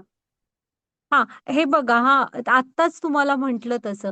भगवंतच सांगतायत ना हे. हे भगवंतांचं ध्यान हे समोर आहेत ना, ह्या गोविंद रूपात तुम्ही कृष्ण हे असे आहेत. पितांबर धारण करणारे, गळ्यात ती वैजयंती माळा, कौस्तुभ मणी, असं मनमोहन असं त्यांचं रूप आहे. त्यांचं रूप आहे ते निराकार नाहीयेत. उलट आपल्यावरच इतकं प्रेम आहे, की ते स्वतःसारखं शरीर आपल्याला दिलेलं आहे. तर आहे ना, तुम्ही त्यांचं ध्यान करताना ना असं करायला हवं, की आणि कृष्णांविषयी या गोष्टी जाणा तुम्ही, की ते कसे आहेत, सर्वज्ञ आहेत, पुरातन आहेत, सगळ्याचे नियंत्रक आहेत. अणुपेक्षाही सूक्ष्म आहेत. म्हणजे भागवतममध्ये आहे बघा, की 2 अणूंमधली जी जागा असते ती पण भगवंतांनी व्यापलेली आहे. हं. सर्व गोष्टींचे पालन करता, की आपल्यावर जबाबदारी नाहीये. भगवंत समर्थ आहेत सगळ्यांचं पालन-पोषण करायला. सर्व भौतिक कल्पनांच्या अतीत. जेव्हा विराट रूप बघाल तेव्हा लक्षात येईल, की आपण कल्पना पण करू नाही शकत, की ते काय आहेत. अचिंत्य, नित्य आहेत. नित्य आहेत ते. की हे सनातन मूळ आहेत. काल होते, आज आहेत, उद्याही असणार. असे नित्य आहेत ते. या रूपामध्ये ध्यान केलं पाहिजे. आणि कसे आहेत, परमपुरुष सूर्याप्रमाणे तेजस्वी आहेत आणि भौतिक प्रकृतीच्या पलीकडे आहेत. दिव्य आहेत ते. हं. मग भगवंतांमध्ये आणि आपल्यामध्ये काय फरक आहे? तर भगवंतांचे शरीर जे आहे ना, ते आध्यात्मिक आहे. सच्चित आनंद असं त्यांचा विग्रह आहे. आपलं कसं आहे? भौतिक आहे. पंचमहाभूतांनी बनलेलं. ओके.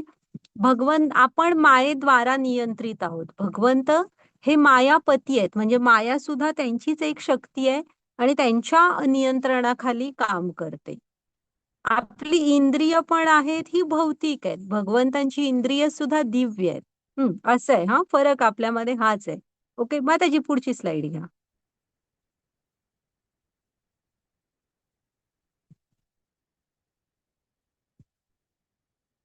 आणि ना इथे थोडं दाखवलंय बघा की सगळे देवी देवता त्यांना काही प्रॉब्लेम आला तर आपण सगळ्या कथांमध्ये बघितलेलेच आहे, विष्णूंकडे जातात. मग आपल्याला कोणी अडवलंय? आपल्याला पण जीवनात समस्या आहे, आता हे भौतिक जीवन आहेच तसं. तर इथे सुख दुःख येतच असतात, तर अशा वेळेस भगवंतांकडे जा. हं? इथे ब्रह्मा दाखवलेत बघा, क्षीरसागराच्या किनारी जाऊन अ, विष्णूंची आराधना करतायत. हा, तिकडे मागे आपले शंकर पण आहेत, सगळे देवी देवता जात असतात. तर आपण पण आपल्या जीवनात काय प्रॉब्लेम आला तर त्यांना शरण जायला हवं. ओके. हा, माताजी पुढची स्लाइड घ्या.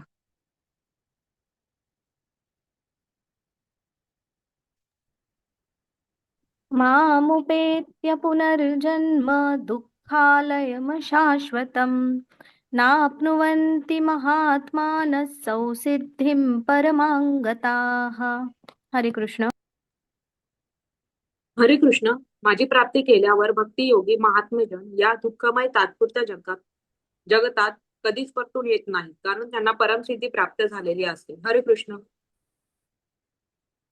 बघा इथं कृष्ण कसं वर्णन करतायत.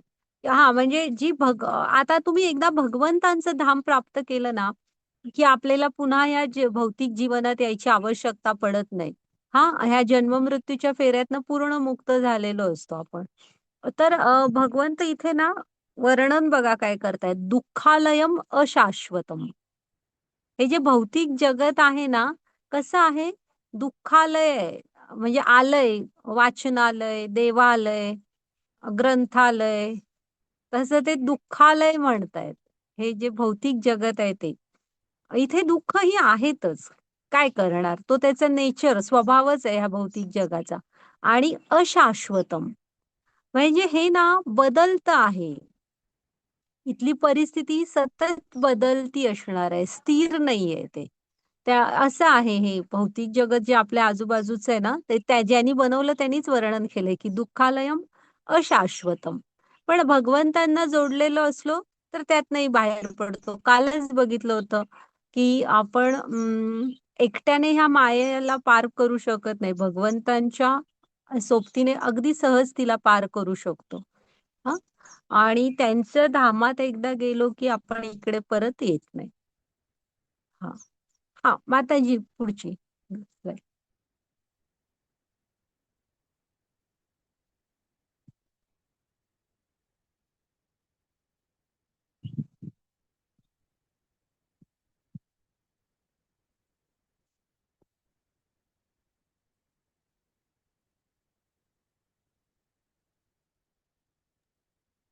पुढची स्लाइड घ्या माताजी.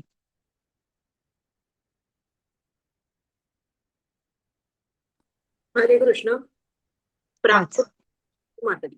हरे कृष्ण. प्राकृत जगतातल्या अच्युत ब्रह्मलोकापासून ते सर्वात खालच्या लोकांपर्यंत सर्व लोक दुःखाचे स्थाने आहेत. या लोकात वारंवार जन्म मृत्यू होतात, परंतु हे कौंतेय, माझे धाम प्राप्त करणाऱ्या जीवास कधीच पुनर्जन्म नसतो. हरे कृष्ण. हां, आता आहे ना, आता आपण काय म्हणू की पृथ्वीच फक्त दुःखालयम आणि अशाश्वतम आहे का? नाही. हां, इथल्या म्हणजे इथे 14 लोक आहेत. तर 14 लोकांमधल्या की नाही म्हणजे खालची जे खालचे जे पाताळ वगैरे आहे ना, तिथपासून ब्रह्मलोकापर्यंत सगळ्यांनाच भगवंत दुःखालयम आणि अशाश्वतम म्हणतायत. तिथे कुठेही तुम्ही जा. हां, आता आपल्या पृथ्वीच्या स्वर्ग आहे आणि तिथून वरचे लोक सुरू होतात. तर जन्म मृत्यू जरा व्याधीमधलं ना, जरा आणि व्याधी तिथे म्हातारपण आणि आजारपण नाहीये. पण जन्म आणि मृत्यू आहेच. ब्रह्मांना सुद्धा त्यांचं आयुष्य झाल्यावर ना हे करावंच लागतं. काय म्हणतात ते, 100 वर्ष त्यांचं लाईफ म्हणजे स्पॅन खूप मोठा आहे. पृथ्वीवर तोपर्यंत म्हणजे पृथ्वीचं कणभर पण नाहीये त्यांच्या आयुष्याच्या मानाने अस्तित्व. पण तरी सुद्धा ब्रह्मांना सुद्धा त्यांचं 100 वर्षाचं आयुष्य पूर्ण झाल्यावर मृत्यू हा येतोच. त्यामुळे भगवंत म्हणतायत की इथून सगळीच दुःखालयम अशाश्वतम आहेत. स्वर्गात सतत युद्ध होत असतात. असुर आणि देवतांची. त्याच्यानंतर पृथ्वीवर काय चाललंय हे आता आपण बघतोच आहोत.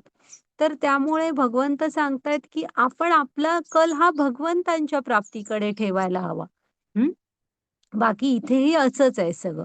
माझे धाम प्राप्त करणाऱ्या जीवास मात्र पुनर्जन्म नसतो. स्वर्गात गेला तरी तिथलं पुण्य क्षीण झालं ना, तर स्वर्ग सोडून पुन्हा पृथ्वीवर जन्म घ्यावा लागतो. असं आहे. जोपर्यंत पुण्य आहे तोपर्यंतच स्वर्गात थांबू शकतो. ओके. हा, माताजी घ्या पुढची स्लाइड.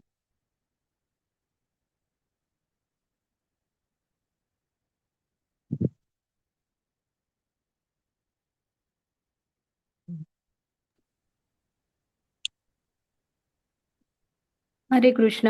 मानवीय गणनेनुसार एक सहस्र चतुर्युगे म्हणजे ब्रह्मदेवाचा एक दिवस होतो आणि असेच एक सहस्र चतुर्युगांची ब्रह्मदेवांची एक रात्र असते.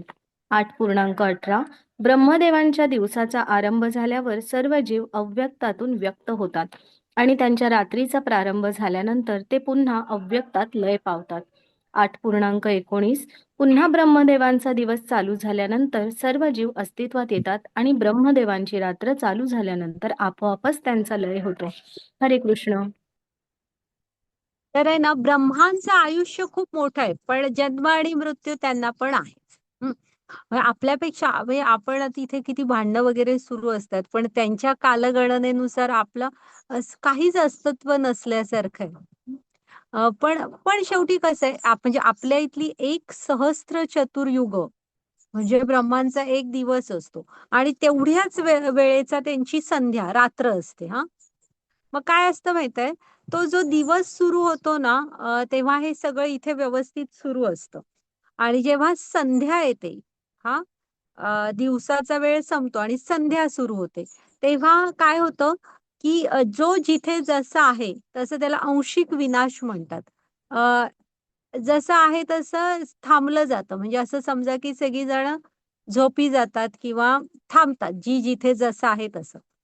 पुन्हा तो संध्येचा समय संपला आणि त्यांचा दिवस सुरू झाला की पुन्हा झोपेतनं उठल्यासारखी सगळी जण आपल्या आपल्या कामांना सुरू करतात. हे निरंतर सुरू असतं.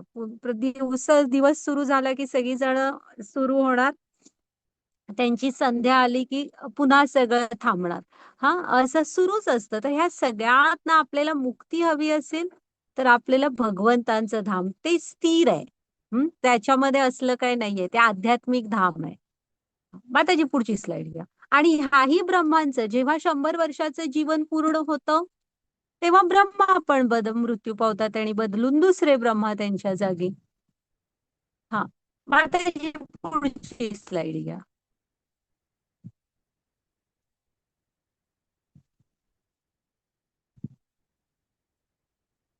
हरे कृष्ण. याहून अन्य एक अव्यक्त प्राकृती आहे जी या व्यक्त आणि अव्यक्त जड पदार्थांच्याही पलीकडे तथा सनातन आहे. ती परा आणि अविनाशी आहे. संपूर्ण जगताचा प्रलयही झाला तरी ती प्रकृती नष्ट होत नाही. हरे कृष्ण. हा, ही भगवंतांचं धाम आहे. हे भक्ती योगातले अध्याय आहेत. भगवंतांचं धाम कसं आहे बघा, म्हणजे आता बघितलं त्यापेक्षा पण एक वेगळं जग आहे, जी या भौतिक जड व्यक्त पदार्थाच्या पलीकडे आहे. कशी आहे? सनातन आहे. आपण काल परा आणि अपरा ह्या शक्ती भगवंतांच्या बघितल्या, तर त्यांची पराशक्ती ही सगळी आध्यात्मिक आध्यात्मिक सगळं येतं परामध्ये. तर ती अविनाशी आहे आणि इथं कितीही प्रलय वगैरे होत, ती प्रकृती नष्ट होत नाही. ती नित्य धाम आहेत भगवंतांची. आपण पुढे बघूया. माताजी पुढची स्लाइड घ्या. आता सगळ्यांनी हा गोलोक चार्ट बघूया आपण.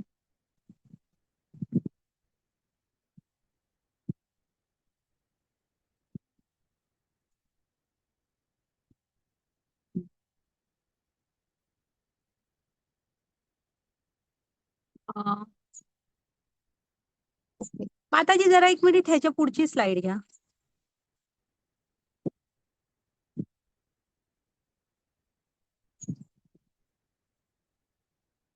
हा, मागे या, त्या होत्या त्या साईडला. नको, या मागे. हा, तर आहे ना हे आता गोलोक चार्ट हा जो डाव्या बाजूला आहे ना ह्याला गोलोक चार्ट म्हणतात. आणि आपण जरा बघूया आता ब्रह्मांडाच्या रचना कशा आहेत त्या. तर वरती हे गुलाबी कमळ दिसतंय ना सगळ्यांना, हे भगवंतांचं गोलोक धाम आहे. आणि बरंच आहे त्याच्यामध्ये की त्याला आत जायला वेगवेगळे मार्ग आहेत वगैरे, पण ते भगवंतांचं गोलोक धाम. त्याच्या सेंटरला ना भगवंत कृष्ण गोविंद असतात, कृष्ण राधा वगैरे सगळी. आणि ह्या प्रत्येक पाकळ्यांमध्ये वगैरे बरंच असतं, खूप मोठं आहे ते सगळं. तर त्या आपण आता बेसिक फक्त जरा असं थोडंसं ओव्हरलुक करूया ह्या सगळ्यात. तर ह्याला म्हणायचं गोलोक धाम. हे गुलाबी कमळ जे आहे वर ते. मग खाली त्याच्या खाली आहेत ही वैकुंठ दाखवलेली आहेत, बरीच असतात अशी वैकुंठ हा, जिथे विष्णू असतात, लक्ष्मी असतात. हा. मग आता आपण जरा आपलं बघूया, आपलं आपण कुठे असतो. हा. तर भगवंतांचे ना आता सगळ्यांनी ही स्लाइड जराशी झूम करा स्क्रीन. तिसऱ्या राऊंडला या, खाली काळं अंड्यासारखं दिसतंय ना तिकडे या. आणि स्क्रीनवरती घ्या. मग भगवंतांचा गोलोक धामा आपले कृष्ण असतात. मग त्यांचे विस्तार होत राहतात. बलराम, मग बलरामांपासून पुढे विस्तार. आता त्या विस्तारांमध्ये नको जाऊया, तुम्ही भागवतम मध्ये वगैरे ते व्यवस्थित पाहू शकता. तर ते विस्तार होत होत ना भगवंतांचा एक विस्तार होतो महाविष्णू. ते दिसतायत का? सोनेरी अंडी आली आहेत बघा त्यांच्या शरीरातून बाहेर, ते महाविष्णू आहेत. माताजी जरासं तुम्ही त्याच्यावर हे घ्या तुमचा कर्सर. हम्म. तर हे जे महाविष्णू असतात ना त्यांना काय म्हणायचं? कारणोदकशाही विष्णू. प्रत्येक कारण ते सगळ्याचे कारण आहेत. मग ते कारण, आणि ते कारण समुद्रात असतात, म्हणून कारणोदकशाही विष्णू. आणि त्यांच्या ना शरीरामधून करोडो ब्रह्मांड बाहेर येतात. जेव्हा ते श्वास बाहेर सोडतात ना तेव्हा करोडो ब्रह्मांड बाहेर येतात. आणि जेव्हा ते श्वास घेतात तेव्हा ही करोडो ब्रह्मांड त्यांच्या शरीरात आतमध्ये जातात. ती सोनेरी अंडी दिसतायत का तुम्हाला ती? हम्म. त्याला म्हणायचं ब्रह्मांड. ओके. ह्याच्या आत सगळं ब्रह्मांड आहे आपलं, मग आपण असतो. मग आता इथे काळे जे दाखवलंय ना हे ते एक ब्रह्मांडाच्या आतलं दाखवलंय, अशी करोडो असतात. हा. आणि गोलोक वृंदावन जे मगाशी म्हंटल, तिथेच रामांचं साकेत धाम, शंकरांचं सदाशिव लोक, हे सगळं आध्यात्मिक तिकडेच आहे गोलोक धामाच्या जवळ. आता हे खाली महाविष्णू लक्षात ठेवा, हा महाविष्णू किंवा कारणोदकशाही विष्णू कारणोदक समुद्रात असतात, ज्यांच्या शरीरातून ब्रह्मांड बाहेर येतात. मग आहे ना एक ब्रह्मांडाच्या ला असे हे 7 लेयर असतात, आवरण असतात. आणि एका आवरणाच्या 10 पट मोठं दुसरं असं असं ते आवरण असतात. ओके. मग ह्यामध्ये ना दुसरा विस्तार होतो. कुठला? गर्भोदकशाही विष्णू. ते गर्भोदक समुद्रात असतात. आणि ब्रह्मांडाचा खूपसा मोठा भाग हा गर्भोदकशाही विष्णूंच्या म्हणजे या गर्भोदक सागराने व्यापलेला आहे. ओके. मग ह्यांच्या नाभीमधून ना एक कमळ बाहेर येतं. म्हणजे कमळाचा देठ, आणि त्या कमळामध्ये वरती ब्रह्मा प्रकट होतात. आणि ह्या देठामध्ये ते झिगझॅग झिगझॅग दाखवलंय ना, त्या देठामध्ये 14 लोक असतात. मग ब्रह्मा जेव्हा तिथे होतात ना तयार, तेव्हा त्यांना काही माहित नसतं. ब्रह्मा पहिल्यांदा तप करतात, तपश्चर्या करतात. मग गर्भोदकशाही विष्णू त्यांना पूर्ण वेदांचं ज्ञान देतात. आणि वेदांचं ज्ञान देऊन सगळी सामग्री मटेरियल पण देतात. आणि काय सांगतात? तुम्ही सृष्टीची रचना करा. मग ही 14 लोक जी आहेत ती ब्रह्मा स्थापन करतात, सृष्टीची रचना सगळं बनवतात. पण जीवन देऊ नाही हा शकत, सगळं बनवतात. आणि बघा त्यासाठी लागणारं मटेरियल, ज्ञान, हे सगळं तिथे कृष्णाने दिलेलं आहे. मग त्याच्यानंतर पुन्हा एक विस्तार होतो, क्षीरोदकशाही विष्णू. श्वेतद्वीप म्हणून त्यांचं धाम आहे, तिथं असतात ते. तर तिथे हे जे आपले क्षीरोदकशाही विष्णू असतात ना, ते परमात्मा रूपाने चतुर्भुज नारायण रूपात इथल्या प्रत्येक सजीवाच्या हृदयामध्ये प्रकट होतात. आणि चेतना रूपाने चराचरामध्ये म्हणजे अणुअणूमध्ये चेतना रूपाने येतात. आणि मग इथलं जीवन सुरू होतं. तर अशी आपली ही ब्रह्मांडाची रचना आहे. आणि हा ब्रह्मांड जे आहे ते इकडे तुम्हाला डाव्या हाताला देवी धाम म्हणून लिहिलेलं दिसतं बघा. ह्याला का देवी धाम म्हटलंय सांगा? तर माता भवानी ह्या इथल्या प्रमुख आहेत. हा, ऍडमिनिस्ट्रेटिव्ह हेड कोण आहेत? माता भवानी, पार्वती माता आहेत. तर ना इथे जरासं तुम्ही थोडस बघाल तर दिसतात बघा त्या, की हातात त्रिशूळ घेऊन सिंहावर बसलेल्या असतात. ब्रह्मांडाच्या बाहेर आत्म्याला एकट्याला जाणं सोपं नाहीये. हरिनामाची दोरी असायला लागते, तर आपण बाहेर जाऊ शकतो. नाहीतर ही आवरणं खूप जास्त आहेत, ती आत्मा तसा सहजासहजी क्रॉस करू शकत नाही. पण साधारणपणे ही रचना आहे. आणि हे देवी धाम आहे, की ऍडमिनिस्ट्रेटिव्ह हेड ह्या माता भवानी आहेत. त्या पाहत असतात की ह्या आत्म्याने भक्तियुक्त कामं काय केलेली आहेत. जर का तुम्ही भक्तीमध्ये जोडला असाल तर त्याच तुम्हाला आईसारख्या भेटणार, हा, जगज्जननी म्हणून. आणि पुढचा प्रवास करू शकाल. तर ओके, ही शॉर्ट मध्ये आपलं हे ब्रह्मांडांची रचना. आता तुम्हाला एवढं तर कळेल की का कृष्ण सगळ्यांचं मूळ आहे, की भगवंत त्यांच्या गोलोक धामात असतात आणि तिथून त्यांचे विस्तार होत होत ना, हे असं सगळं म्हणजे सगळं त्यांच्यामधून प्रकट झालेलं आहे. हा, त्यांचेच हे विस्तार आहेत, त्यांच्या आतून आलेले आहेत. आता हे महाविष्णू, मग महाविष्णूंमधून ब्रह्मांड प्रकट होतात. त्या प्रत्येक ब्रह्मांडामध्ये गर्भोदक आहे विष्णू, मग क्षीरोदक आहे विष्णू, जे प्रत्येक सजीवामध्ये आणि चराचरामध्ये चेतना रूपाने असतात. म्हणजे कुठेही आपल्याला एकटं पण सोडलेलं नाही. कोण बरोबर असो अगर नसो, भगवंत आपल्या बरोबर असतात. ओके. हा, माताजी हे करा. ही आहे आपल्या ह्याची रचना. आणि हे आता हे जे भगवंतांचं गोलोक धाम असतं ना, तिथे त्यांच्या म्हणजे त्यांचे आध्यात्मिक जगत आहे, त्यांचे भक्त असतात सगळे आणि त्यांच्या ह्या वेगवेगळ्या वेगवेगळ्या चरित्र लीला सुरू असतात, नित्य लीला. आता ना ह्या पहिल्या ह्याच्यात बघा तुम्हाला ना सगळे कृष्णांबरोबर वेगवेगळे प्राणी आहेत बघा. पण ते फक्त कृष्णांशी जोडलेले असतात. शरीर काही असू दे, भाव कृष्णांचाच असतो. तिथे आता एक त्या स्लाइडमध्ये वाघ पण दाखवलाय, पण तो हिंस्त्र नाहीये. ते सगळे भगवंतांचे सोबती म्हणून आहेत तिथे. हं? गायी बरोबर आहेत बघा मध्ये कृष्ण.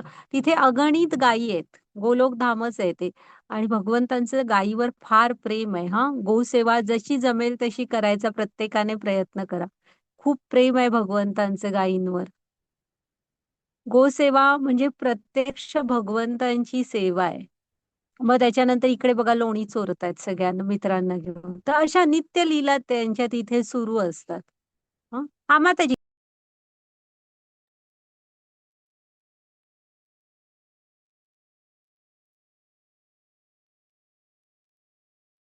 हे ना मुकुंद माला स्तोत्र म्हणून आहे.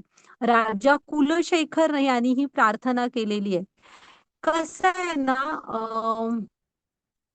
अ, म्हणजे त्यांनी खूप छान एक भाव असतात प्रत्येक भक्ताचे. तर इथे हे राजा कुलशेखर काय म्हणतायत माहितीये, की काय माहिती कृष्णा मृत्यूसमयी मला म्हणजे घशामध्ये आवाज काढायची क्षमता सुद्धा असेल की नाही. तू आपला मी व्यवस्थित असतानाच मला तुझ्याकडे बोलवून घे. असं ते प्रार्थना करतायत. म्हणजे एखादं आता आपण आपलं आपण भगवंतांना देवपूजा करताना फुलं तर घालतो. तर फुलं आपण ताजी टवटवीत घालतो ना, अशी बावलेली म्हणजे ती काय म्हणतो आपण, शिळी झालेली फुलं तर आपण घालत नाही, टवटवीतच फुलं घालतो. तसंच ते पण म्हणतायत, की मी जेव्हा व्यवस्थित असेन आणि माझ्यामध्ये ती क्षमता असेल तुझं नाव वगैरे घ्यायची, अशाच वेळेस तुम्हाला तुझ्याकडे बोलवून घे म्हणून. हा, छान आहे ते मुकुंदमाला स्तोत्र. हे पुस्तक पण आहे प्रभुपाद स्वामींचं त्यांच्यावर बघा ते. हा श्लोक वाचा माताजी, श्लोक आहे वाचूया त्यातला तो. कृष्णत्वदीयपदपङ्कजपञ्जरान्तम् अद्यैवमीविशतु मानसराजहंसः प्राणप्रयाणसमये कफवातपित्तैः कण्ठवरोधनविधौ स्मरणकुटस्ते. हरे कृष्ण. हरे कृष्ण. भाषांतर. हे कृष्णा, ज्याप्रमाणे राजहंस कमळाच्या फुलांच्या देठाच्या चक्रव्यूहात प्रवेश करतो, त्याप्रमाणे माझ्या मनाला त्वरित तुझ्या कमळाच्या फुलासारख्या चरणांना अर्पण करण्याची परवानगी द्या. जेव्हा माझ्या शेवटच्या श्वासाच्या क्षणी माझा घसा शरीरातील वात, पित्त, कफ यांच्या क्रियेने आकुंचन पावतो, तेव्हा मी तुझे स्मरण कसे करू शकेन? हरे कृष्ण. हा, पण काय माहिती म्हणतात शेवटच्या क्षणी मी कसा असेन. त्यामुळे व्यवस्थित आहे तेव्हाच हे करून घे म्हणतायत. मला तुझ्या चरणी अर्पण करू दे मला. तर ह्यातनं एक सिद्धांत लक्षात घ्या, की भक्ती ही म्हातारपणी करायची गोष्ट नाही. ज्या क्षणी तुम्हाला कळलीये. आत्ताच बघितलं ना, टवटवीतच फूल आपण भगवंतांना अर्पण करतो. तर हे शरीर चांगलं आहे तेव्हापासून भगवंतांसाठी वापरायचा प्रयत्न करा. तोच ह्या शरीराचा सगळ्यात चांगला उपयोग आहे. आणि त्यात आनंद पण आहे. माताजी घ्या पुढची स्लाईड. प्रल्हाद महाराज आहेत ना, ते ह्या सगळ्याचं चांगलं उदाहरण आहे. हा, वाचा माताजी.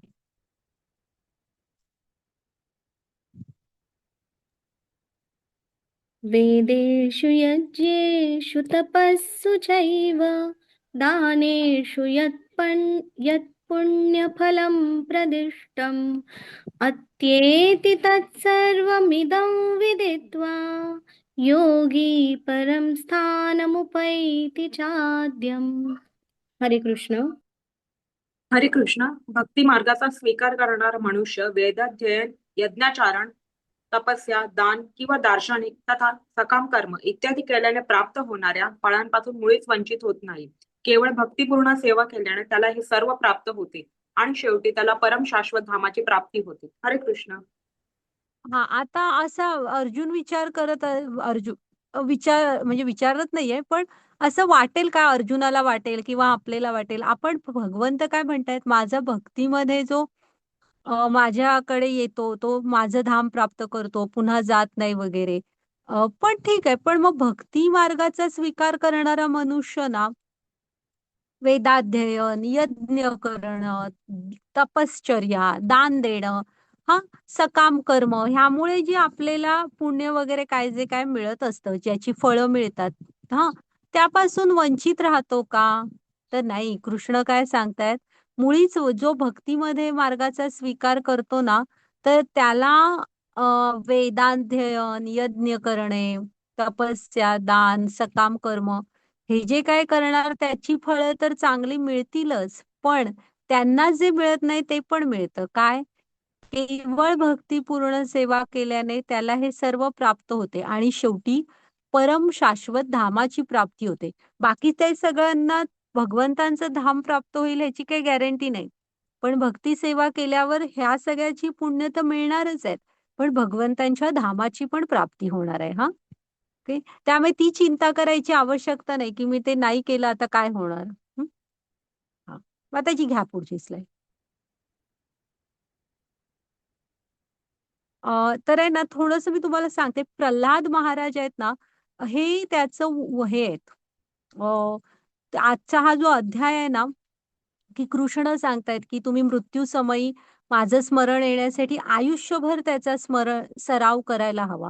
तर ना, प्रल्हाद महाराजांकडून आपण हे शिकायचंय. त्यांनी सांगितलेलं आहे की आता पिक्चर मध्ये पण बघितलं असेल, आणि ते जेव्हा गुरुकुलात असतात ना, तेव्हा मधली सुट्टी वगैरे म्हणा, अशा टाइम मध्ये मुलं खेळायला जातात. तर प्रल्हाद महाराज आपल्या मित्रांना गोळा करत असतात आणि सांगत असतात की आपण भगवंतांचं स्मरण करूया. मग ती मुलं म्हणत असतात नाही, आपण खेळायला हवं. तर ते सांगत असतात की नाही, आपण खेळता खेळता त्यांचं नाव घेऊया. पण त्या मुलांना ते भगवंतांचं नाव वगैरे घ्यायला शिकवत असतात. का? तर आपल्याला हे माहित नाहीये की आपण वेळ नाही फुकट घालवू शकत, की मृत्यूला आपण कधी सामोरं जाऊ काय. त्यामुळे आहे त्या क्षणापासून आपण भगवंतांना ना जोडलेलं असायला पाहिजे. आणि अ, म्हातारपण म्हणजे काय असतं? तर ना, प्रल्हाद महाराजांनी सांगितलेलं आहे की तुमच्या जीवनातला जो वेळ निघून गेला त्याला म्हातारपण म्हणतात. असं नाही की तुम्ही वृद्धापकाळाला, तसं नाहीये. हा, आता इंग्लिशमध्ये आपण 8 इयर्स ओल्ड, 2 मंथ्स ओल्ड, बाळ असलं तर 1 मंथ ओल्ड. त्याचा अर्थ काय, की तेवढा जीवनातला वेळ निघून गेलेला आहे, असा असतो.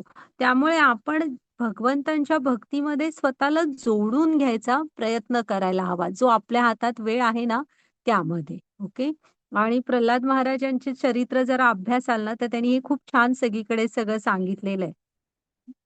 आता मग अर्जुनाने 8 प्रश्न विचारले होते. त्याची कृष्णाने उत्तरं पण दिली.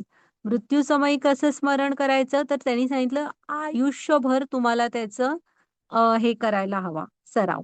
मग मधी हे योग मिश्रित भक्तीद्वारे कृष्णाचे स्मरण ते आपण घेतलेले नाहीयेत श्लोक. कारण आपण स्ट्रेट शुद्ध भक्तीद्वारे कृष्णाचे स्मरण ते घेतलेलं आहे. हां, आपण योग मिश्रित नाही, शुद्ध भक्तीचे घेतलेत. मग त्याच्यानंतर भौतिक जग विरुद्ध आध्यात्मिक जग बघितलं, की भगवंत कसे आहेत? सच्चित आनंद. आपलं शरीर आहे पंचमहाभूतांनी बनलेलं. ते मायापती आहेत, आपण मायेद्वारे नियंत्रक. त्यांचं जग कसं आहे? नित्य आहे. आपलं दुःखालयम अशाश्वतम आहे. आणि नंतर आता सर्वोच्च भक्तीवरची शुद्ध भक्तीची म्हणजे जे भक्ती मार्गामध्ये येतात ते बाकीच्यांमुळे मिळणाऱ्या फळांपासून वंचित होत नाहीत. हे पण बघितलं. ओके. तर झालाय आपला आजचा हा अध्याय. माताजी रेकॉर्डिंग स्टॉप केलं तरी चालेल. आता तुम्हाला प्रश्न विचारा तुम्ही. हरे कृष्ण सर्वांना.